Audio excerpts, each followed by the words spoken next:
Memories retire, we set them free, shaking the ground with epiphany. Fresh thinking loud, it's our decree. Unconventional wisdom dancing on the beat.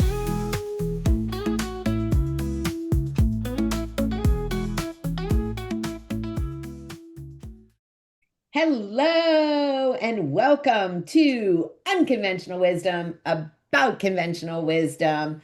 So glad you are here to hear my friend and realtor extraordinaire, Betsy Pepine. And we're just going to get so much wisdom from her today. Betsy, thank you for being here. Thank you. It's my pleasure to be here. Yeah, and so I think what I'd like to do first is why don't you introduce yourself? Tell us a little bit about you, and then we'll get to your random question. Sure. So I'm Betsy Pepine. I'm in North Central Florida in a town of Gainesville, which is the home of the University of Florida. I am a serial entrepreneur in all things real estate. So I have a brokerage, I have a property management company, title. I had mortgage. I recently closed that. And I have a real estate school and also a nonprofit that addresses the affordability crisis in our area. And most importantly, I'm a mother of two adult daughters and the mother of two rescue pups, Tell us your pups' names. Dakota and Charles. Oh, there you go. So you have one boy in the family. Yes, I come from a family of women. I'm one of three daughters. My dad and mom had three daughters. I had two daughters. My twin sister has a daughter. My older sister has a daughter. There's very few males in our family. So funny. We didn't talk about this. I actually have twins. Oh, Yeah, nice. I Are they have a son. identical? I have a son, and my daughters are fraternal. Okay, Yeah. nice. Are you an identical twin? I am. Yeah. Okay. That's an interesting fact about you. Yeah. So that's so cool. So we're going to have a lot to learn because you are a serial entrepreneur and you've built a lot of teams and a lot of success. Yep, I've enjoyed it. This is a second career for me. I pivoted when I was 37. As a lot of us do in real estate, as I've come to learn, is very much, I think, much more a second profession or third career for people rather than a first career. All right, that's awesome. We just can't wait to hear all the fabulous wisdom that you're going to give us. Before we get to that, though, here is your random question. If you could have a superpower, what would it be and why? That's a good one. Not a superpower, but I've often thought I'm very close with animals. I have a great relationship with animals. And I just got back from a trip from South Africa where I did safari and really got up close with the big five and the magnificent seven. And I think it would be so fascinating to be able to spend a day as one of them. What's it like to be an elephant or a lion in the wild, just living their life just for a day, just to experience it, but not so much a superpower, but perhaps an experience that obviously won't come to fruition, but I think it would be pretty cool. Interesting. And you know what? I thought you were going to say you would want to talk to them, but Uh, I like the be one of them. That actually would be fascinating. yeah. I learned so much in their presence, and you watch how they live and interact with the environment, interact with each other, all through nonverbal communication. Although they do have their verbal cues, but it's just so fascinating to me. And the fact that they're really fairly untouched by humans and technology, and just seeing their purity is just amazing. I love that. Let's start with one piece of conventional wisdom that you were given early in your career, something that you believed was going to make you successful. And then later on, you just came to understand that it was completely wrong for you. I have a lot of things, but the one that sticks out the most is every family has their own ethos and ways of being. And in our family, it was definitely ingrained in my sisters and I that to be successful and to be happy, you would be a physician. Oh, okay. Yeah. And that was it. And anything other than that was definitely a step down in the pecking order of status. Mhm. And you wouldn't be deemed as successful. The rewards wouldn't be as great. Like that was the pinnacle of success and happiness. And I fought that for a long time. My dad's a physician. My sisters are physicians. They married physicians. And I was also pre-med, but then dropped out of the pre-med track because I just knew I would be so unhappy. We grew up volunteering with my father in hospital setting, and I just knew that wasn't my calling. And I felt bad about that decision for a long time. And I did feel less than for a long time pursuing a different route. And my first career was in the pharmaceutical industry to not totally reject what they wanted, stay in the healthcare industry, but I wasn't happy at all. And so understanding that that's not something that's everyone's cut out to do or be, and it's okay. It was hard for me because that's all I knew for so Right. long. But then to pursue my own path and to truly be happy and love what you do, I didn't really think that was real. I thought that was a myth that you people say, oh, follow your dream, the money will come. And I thought, oh, that's just a saying. But I truly do believe that now. And I'm so blessed that I had the experience that I did because I love where I ended up. And it took that to get me here. But that would be the biggest thing that had the biggest impact on my life. And I think I would imagine that a number of listeners could relate to that when your parents have some really strong opinions about what success looks like and Mhm. it's modeled in the family. And when the rest of your siblings follow the line, it's Right. really courageous to find your own path. But I also understand that at the time, it may not feel courageous. Oh, no, it Right. didn't at all. Yeah. And then you went on to not just be a successful realtor, but do all these other businesses related to real estate. So, as a successful leader, what's one thing that people assume that you've got figured out, but behind the scenes you're still wrestling with? I think people would be surprised that being a leader is a very lonely position because when I was in pharma, I had a lot of relationships with people, in my department, and we were on the same level and we could have lunch together and we could talk about what we liked and what we didn't like and all that. When you're the leader, it's very isolating because you can't have certain conversations because it wouldn't be appropriate to Mhm. have people that are reporting to you and you're sharing things. And so that surprised me, but it did force me to create relationships outside of who I worked with on a day-to-day basis and find my peeps in other industries. They were in similar positions. So I didn't feel isolated and that I had people to bounce ideas off of that could help me and make me and my businesses stronger.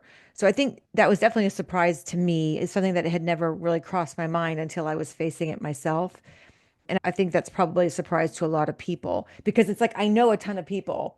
So you assume that must not be a lonely position, but it is a very lonely position.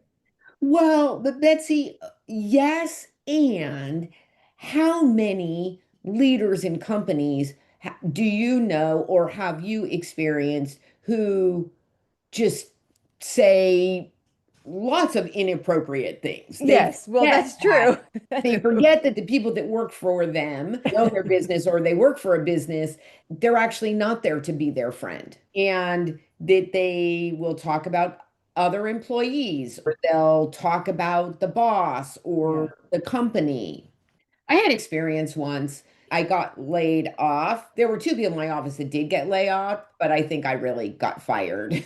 But it was about being the one to sort of voice to the boss what everybody was Mm. thinking. So Mhm. they had announced that there were going to be company-wide layoffs, but we also had 22 offices around the world, and we had a very profitable office. Like our office, I think actually was the most profitable office. Yeah.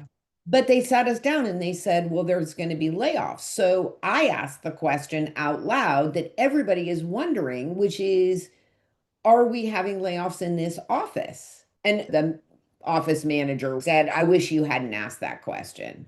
And I was like, yeah, I'm out of here. Like, no, that's the end of me. But I think the communication thing goes both ways. Yeah. There's the good for you for maintaining that separation and that balance, because I think there are leaders who don't. And Mhm. then there are those of us as an employee that is just like, I'm the one, I'm just going to ask the question Mhm. because everybody wants to know the answer and then get myself in trouble. But that's okay. That was a catalyst for me starting my business. And I would not have left on my own. Yeah. That was the Yes. universe giving me what I could not give myself. And that's interesting because I too was laid off in the pharmaceutical industry. I was a part of a team that we were trying to get a drug through the FDA and it did not get FDA approval and it didn't look like it was ever going to get FDA approval. So they laid off the entire commercial division because we were at the time a one product company. And that caused me to pivot. And again, like you, I would probably have not left the industry had I not experienced that. And I always thought that being employed was the safer option. And when you get laid off, you realize, oh no, this is not safe at all. I'll never fire myself. It's much safer for me to do something on Right. my own. Yeah, that's an interesting point of view, right? It is safer to have your own destiny in your own hands. And it also takes some confidence. I have run across people who will ask me about starting a business, and I will say, you have to be able to sell, or you can start out hiring somebody, which most people can't do. You either sell your work, or you don't have a business. So that is sometimes a barrier, but I do like that idea of having control in your own hands. I agree with you about the selling, but I'm in real estate and I work with agents all the time who make some assumptions about the sales profession. For example, I am an extreme introvert, and people think, oh, you can't make it in sales if you're not an extrovert. Absolutely not true. And I always tell my folks, I don't feel like I'm in sales. I know at the end of the day, yes, you have to sell to have a business, but I'm in the business of creating relationships. And I know that if I earn their trust, then they will feel compelled to share me and my company with their friends and family when it's their time to buy or sell. So Right. I always wake up, how can I serve instead of what can I sell? And that shift in the mindset really helps people who have this fear of selling. If you're providing a service and you're just looking to help them, that really helps people overcome that barrier. I would agree 100%. It makes me also think we hate to sell, and we have a lot of feelings about salespeople and so forth. And yet we love to buy things. And finding the right home, it's more than finding a new pair of glasses. I think how significant and meaningful is that? All right. So if you could rewrite the rule book on leadership, what's one outdated belief you'd throw away, and what would you replace it with?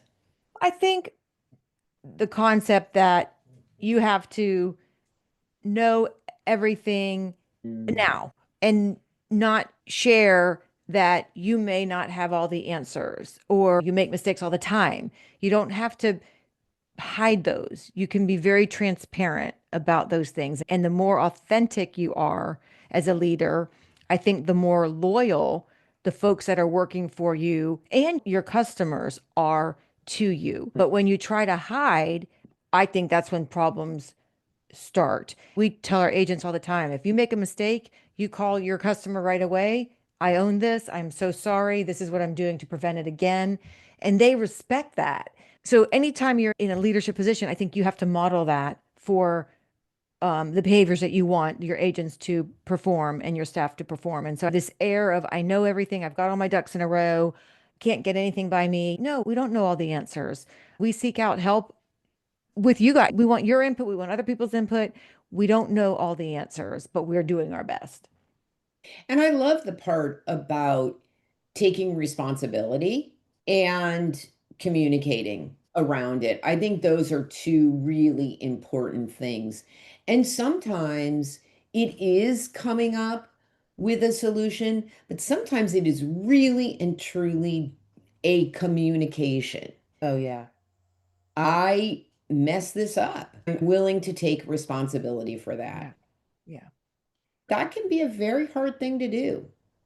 Well, people's ego gets in the way. I mean, mine too. And whenever I feel resistance, it's okay, that's your ego. And so I always just say, Betsy, put your ego on the shelf and do the right thing. And it has served me well, I think. This has been on my mind recently that oftentimes when we communicate around a mistake that we have made, we make it about us because we feel bad. And I think there's a part of it that you certainly want to apologize. The other piece of it, though, is the mistake affected the other person. So it's really giving them space to feel their feels Yeah. around how it affects them. And that is probably one of the hardest things to do, is to sit in the discomfort Yeah. as opposed to when you just profusely apologize like over and over again, you take up all the space. Yeah. I try to do this and I try to encourage others to do this. Try to put yourself in their shoes. How would this feel if this was happening to you? How would you respond? And say that, oh my goodness, I know this didn't happen to me, but I can understand what you're going through and I feel awful. Have this empathy. And I think that goes a long way, recognizing and acknowledging the pain, the gap in the miscommunication, whatever it is that you have created, and ask for their understanding. But yeah, I totally agree. Trying to understand from their point of view what they are going through because of the mistake that we made. Yeah. And Wow. to make amends when you can. In real estate, oftentimes we can make some amends and really try to show and demonstrate that you've gone above and beyond in any way you can to make it up to them if the event so Right. dictates. I would agree. I find this happens all the time with my clients. Sometimes it's a very obvious Yeah. solution. You need to Right. fix something. It's Yeah. pretty straightforward. Yeah. But there are sometimes you can't undo what happened. Yeah. Yeah. It happened. You have to deal with the consequences of what that is. If there is some amends to be Mhm. made, it has to be something different than whatever happened, right? Right. And what I find so interesting, and trust me, I mean, I'm sure you've done it. I know I've done it a ton of times, which is you figure out the solution. And oftentimes, what is a more effective way is to ask the person, how can I make amends? What would make you feel better about Yeah. this? As Mhm. opposed to assuming this is what I would want, or Right. this is what I can do for you. Ask what would be satisfactory to them. And sometimes they come up with things that would have never even crossed your mind. I remember one lady, she fell in our parking lot. And it elderly lady, she came for an event, she fell, and I felt so bad. It looked like she had maybe broke a leg. And I kept saying, what can I do? Because I can't undo what happened. And she didn't know this, but I actually don't own the parking lot. The HOA does. But she thinks she came to visit us, quote unquote, air quotes, my parking lot. She fell. And I assumed she would want certain things. I didn't know what, but if I kept saying, I'm so sorry, what can I do? And she was like, oh my goodness, this is nothing. I'm good. Don't worry about me. So sometimes they perceive it so much differently than you're Right. putting it on yourself. And if I could reiterate to you, listener, that ask the question. Yeah. And then the other part of that, though, Betsy, is that when you ask the question and you can deliver what they want, or what they're asking for is something you literally just cannot give them, Yeah. but they will end up much more satisfied Yeah. because you also listened to them and you gave them exactly what it was that Yeah. they needed. Yeah. And I love the asking the question. We actually use that too, going back to our sales talk. And I've done this for almost the entire time that I've been in real estate, and I encourage my agents to. But when I don't get the sale, I ask the question, what could I have done to have earned your business? And Mm. that's been life changing because a lot of people will, now some people won't tell you, they don't feel comfortable telling you. And how valuable that information is when you are further along in your sales career, whatever it was, you'll Right. never make that mistake again. Ask the question. And I think be open to the feedback. Yeah, It's not for you to defend your actions, it's correct. somebody else's experience of Right. you. Yeah. And you ask the question, the response is, tell me more about that. Yeah. Or thank you so much for telling me. The worst thing that you could do is to say, well, that wasn't what I meant. Yeah. I mean, it's so valuable. I remember the very first time I had lost the listing to a very seasoned agent, and I said, I'm always trying to learn. Could you please share with me what could I have done to have earned your business? And she's like, oh, nothing, honey. But the other agent, she just came in with all her listing paperwork already filled out. I just had to sign on the bottom. And I was a new agent. I thought that would be very presumptuous of me to have everything filled out. So I had brought a blank contract.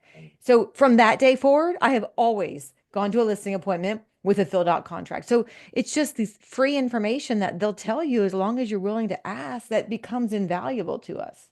That's very helpful. And I think the other thing that's so helpful is that it's not just about real estate, right? As a matter of fact, I will tell you just literally this morning, I had a conversation with my assistant who is constantly asking me for feedback and what could I do differently? And I gave her some feedback and she's so open to it. Yeah, that's great. And it's so funny because there were two things that I wanted to tell her. I told her one thing and then we got interrupted for some reason. And then I was like, oh, where were we? And she was like, you were giving me feedback. Like, Mm. get back to that. Those are the kind of people I like to hire. Very Like, growth minded. Mm. exactly. Yeah. Yeah. And what is interesting about that is she just keeps getting Mhm. better and better because she's open to feedback and to learning. And it's amazing. Yeah. Yeah. All right. Let's get back to one of the other questions that I have for you, which is what's one unconventional habit or mindset shift that's helped you to grow your business? A lot of people, when they want to grow, they try to do more of what they're already doing in terms of increasing sales, right? So I sell houses, like sell more houses. When I decided I wanted to grow, I said, okay, what else can I sell my current customer base that has to do with the real estate transaction? So, for example, sellers in our state have to buy title insurance. So I've already got the sellers, I got their listing, how much easier it is to then offer them title insurance. Or I've got the buyer. Most buyers need a loan. So easy to then pivot and say, hey, we can help you with your loan too. We did that with property management. Maybe sellers try to sell the house, they're not getting the price they want. Hey, we have an option for you. We can rent it for you until the market recovers. Mm. Investors, they buy one house, but they want to buy more. Hey, we've got a property management company that can manage these properties for you because you don't live in our town. So I looked at growth as keeping my current customer base relatively stable, but what other services and products would be of value to them that would be a natural fit versus trying to get more people to buy and sell from us. Oh, I love that. That's such a smart strategy. Because the biggest cost in a business is to obtaining the customer, the client acquisition. So, okay, we've got the client, so we've already incurred that cost. How do we provide more value to them and keep them happy? And so it's a win-win. They love the one-stop shopping, they love the ancillary services, and I think it has created greater loyalty than just offering them the one service. So it's a lot cheaper for us to do that than to try to acquire more customers. Yeah, very smart. Many leaders battle imposter syndrome, no matter how much success they achieve. Where does that show up for you? And what do you do when it happens? It's funny because it doesn't show up for me anymore in real estate.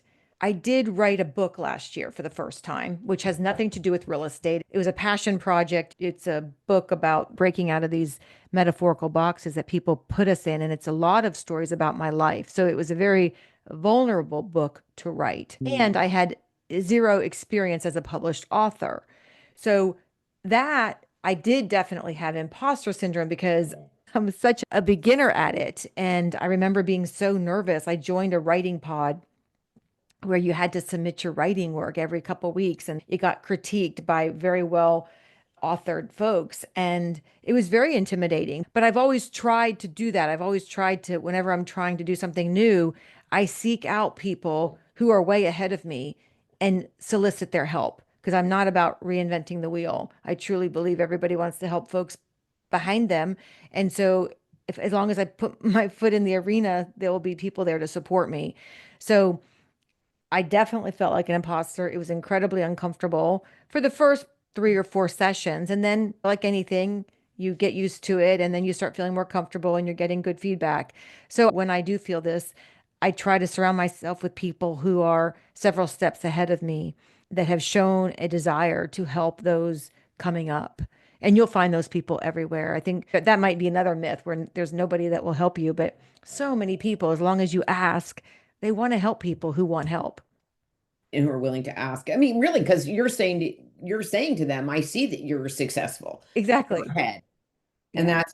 that's typically a nice place to be. All right. Yeah. Tell us again what the name of your book is, and can people find it on Amazon? Where can they Yeah. find it? Sure. So my book is called Breaking Boxes, Dismantling the Metaphorical Boxes That Bind Us, and it's available on Amazon, Barnes and Noble, Books a Million, all your major book retailers. It's also available on my website, which is my name, betsypepine.com.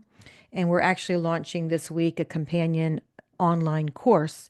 If folks who read the book want to take it a step further and break out of their own boxes, the course facilitates that. Yay. All right. And we'll put those links in the show notes Great. so that people can find that. Yep. And they can Uh, follow me. I'm on all the social platforms with my name at Betsy Pepine. Lovely. That's awesome.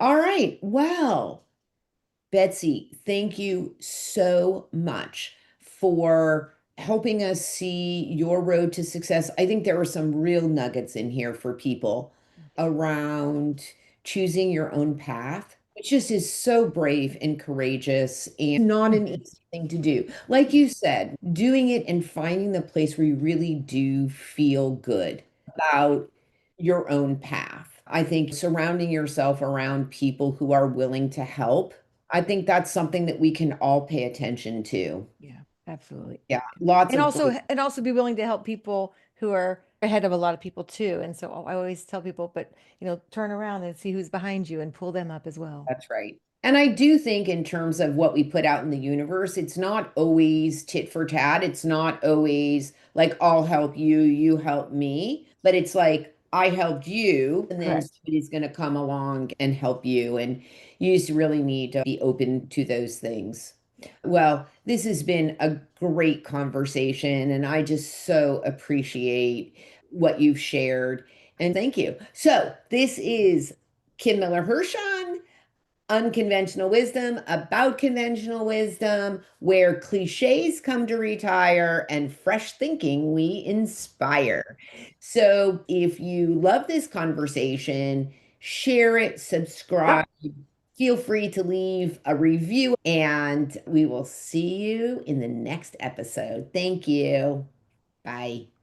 Cliches retire, we set them free. Shaking the ground with epiphany. Fresh thinking loud, it's our decree. Unconventional wisdom dancing on the beat.